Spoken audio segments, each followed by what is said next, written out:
Well, everyone, it's 2024, and there really isn't a big reason why anybody should be purchasing an iPod Touch, but there might be some reasons why you may want to go ahead and even kind of think about looking at one, or, maybe you want to pick one up for the most part. Now, I will tell you, there's really not a big reason to pick one of these, iPods up anymore. They're severely old, and even the newest iPod Touch has already been outdated, in terms of software since like iOS 15 or iOS 16. Like, it's not even worth buying from that perspective anymore. But I will still tell you, in a lot of different ways, I'm actually a big fan of the iPod Touches and for what they brought. Now, to rewind back, MP3 players used to be the rave. A lot of people used to buy MP3 players because they were so good and you could listen to songs and stuff on the road. And it was a very cool experience and a really cool thing. And I was a massive fan of, the iPod Touches. Now, fast forward to, a couple years after, iPod Touches kind of seemed to get stuck in this really weird phase because for a lot of people, they didn't really want to use an iPod and an iPhone. And I think that's totally understandable. If you're going to go through and if you're going to use something like an iPhone, why would you want to go and buy an iPod?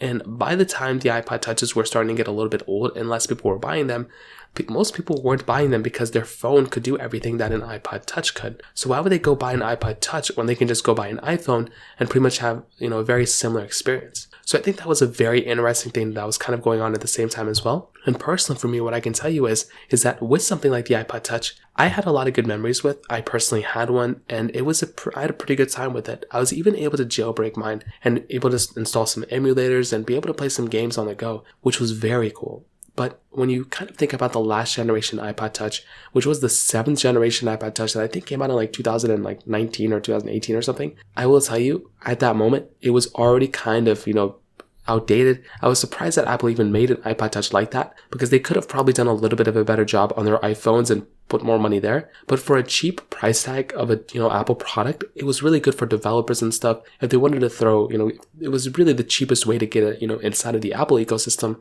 with an iPod, with an iOS type of device. So I think that was something very interesting kind of going on there. But when we're in 2024, there is zero point of picking up something like an iPod Touch. You can buy an iPhone, like an iPhone SE first generation, that is pretty much the same iOS version as the iPod Touch, and you can get, that is a much better device overall. Although I wouldn't recommend buying that either. It still would probably be a better device than the iPod Touch 7. So it takes a lot.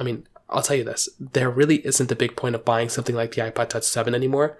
You are much better off purchasing a device like an iPhone SE1 or iPhone SE2, something like that, or cheap like iPhone 6S or something, rather than buying an iPod Touch. It just doesn't make any sense anymore, to be honest. So that kind of covers it up there. If you have any other thoughts or questions, please let me know in the comment section below. Hit the like button, that would mean so much, but definitely hit that subscribe button. More importantly than everything else, I love every single one of you guys. Hopefully I'll catch you guys in the next video. Peace out till then.